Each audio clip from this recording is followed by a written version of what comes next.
En la sentencia C-133 de 1994 se consideró que la Carta Política no solo protege el fruto de la concepción, sino el proceso mismo de la vida humana. En dicho fallo, la Corte se refirió al alcance de la protección de la vida del nasciturus y concluyó que la Constitución y el derecho internacional protegen a este ser en forma absoluta e inviolable. La Corte sostuvo que no había vulneración de la dignidad de la mujer que es obligada a continuar con el embarazo forzado sobre su voluntad y cuerpo.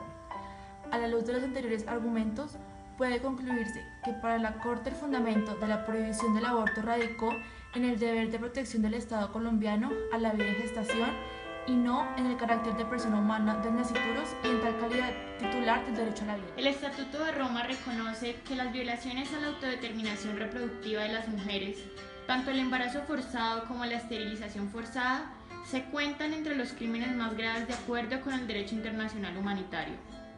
El Sistema Interamericano de Protección de los Derechos Humanos asegura que no puede llegar a afirmarse que el derecho a la vida del nasciturus es absoluto porque en el mismo artículo, inciso primero, se contempla la posibilidad de que en ciertos eventos excepcionales la ley no proteja la vida desde el momento de la concepción.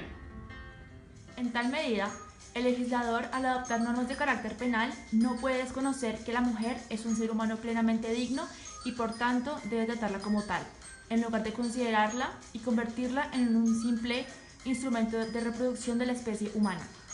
La Constitución de 1991 dejó expresa su voluntad de reconocer y proteger los derechos de las mujeres de una manera efectiva y reforzada.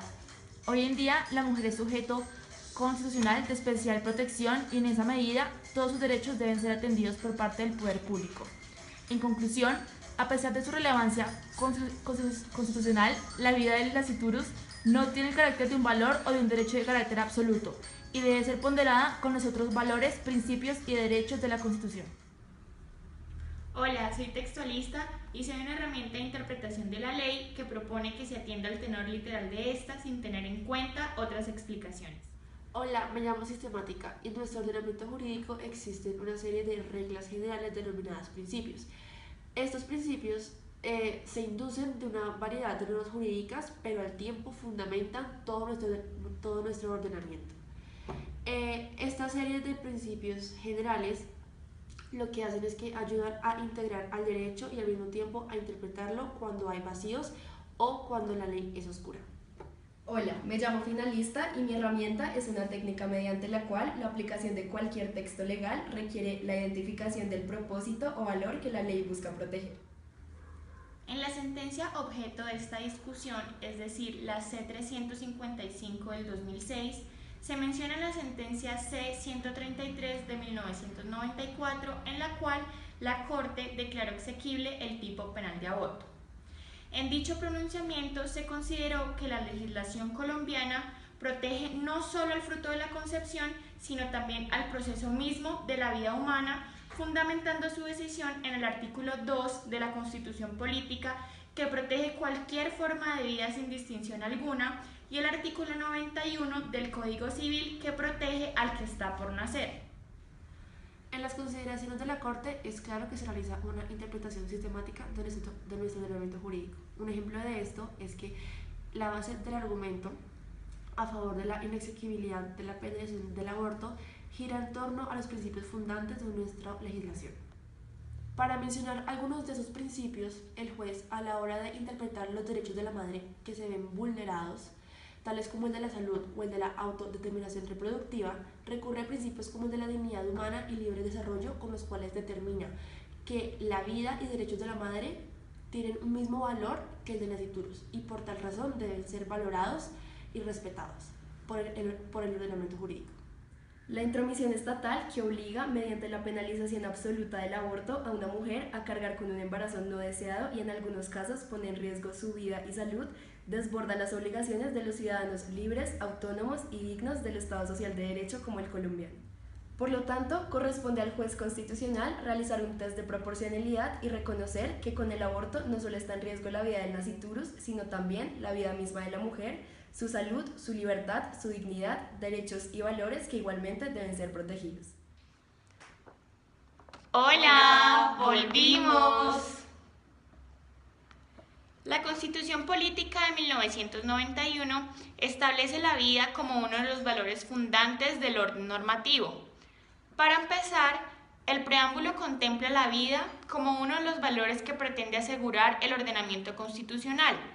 El artículo 2 señala que las autoridades de la República están instituidas para proteger la vida de todas las personas residentes en Colombia. El artículo 11 consigna que el derecho a la vida es inviolable y finalmente el inciso último del artículo 49 establece implícitamente un deber para todos los habitantes de Colombia conservar al máximo su vida. Estas normas superiores muestran que la Carta no es neutra frente al valor de la vida, sino que es un ordenamiento claramente en favor de él. Hola. No puede penalizarse el aborto porque a partir del principio de dignidad humana, entendido como una esfera de autonomía y de integridad moral que debe ser respetada por los poderes públicos y por los particulares, esta penalización estaría yendo en contravía de estos principios y en consecuencia de los derechos de la madre. Respecto de la mujer, se estarían limitando las decisiones relacionadas con su plan de vida, tal como la autonomía reproductiva, al igual que la garantía de su intangibilidad moral, que tendría manifestaciones concretas en la prohibición de asignarle roles de género estigmatizantes o infligirle sufrimientos morales deliberados. Hola, una vez realizada la ponderación del deber de protección a la vida en gestación y los derechos fundamentales de la mujer embarazada, la Corte concluyó que la prohibición total del aborto resulta inconstitucional. Y por lo tanto, el artículo 122 del Código Penal es exequible a condición de que se excluyan de su ámbito las 3 hipótesis de exoneración de la penalización, las cuales tienen carácter autónomo e independiente. Yo creo que ella tiene razón. Sí, yo también creo. Yay, que viva la ponderación y la equidad.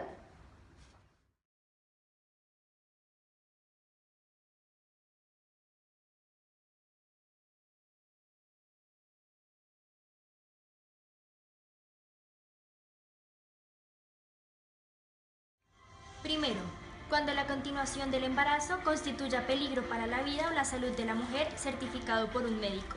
Se ha entendido que el derecho a la vida no solo tiene una dimensión subjetiva de asegurar la vida, sino que también comprende la obligación de otros de respetar el derecho a seguir viviendo o que se anticipe su muerte. Los jueces han declarado que limitar los abortos a casos en los que existe una amenaza física inmediata no da suficiente preponderancia a los derechos fundamentales de la mujer, a la salud mental y física. Segundo, cuando exista grave malformación del feto que haga inviable su vida certificada por un médico. Este tipo de malformaciones generalmente permiten una vida intrauterina relativamente normal, lo que implica que a la mujer le es impuesto un embarazo, violando sus derechos fundamentales con la pretensión de proteger una vida humana que no tiene futuro. En casos como estos, la proporcionalidad entre los derechos sacrificados y el bien protegido es absolutamente nula. Tercero, cuando el embarazo sea resultado de una conducta debidamente denunciada constitutiva de acceso carnal o acto sexual sin consentimiento, abusivo o de inseminación artificial o de transferencia de óvulo fecundado, no consentidos o de incesto. En estas situaciones, la mujer es instrumentalizada, sea para satisfacer los impulsos del violador, los planes del inseminador o los deseos del interesado en la transferencia del óvulo. La dignidad de la mujer es subyugada por la fuerza necesaria para convertirla en el objeto del que ejerce el poder sobre ella. También se desconoce su dignidad como ser humano. Cuando el legislador le impone a una mujer, igualmente contra su voluntad, ser un instrumento efectivamente útil para procrear al penalizar el aborto sin ninguna excepción.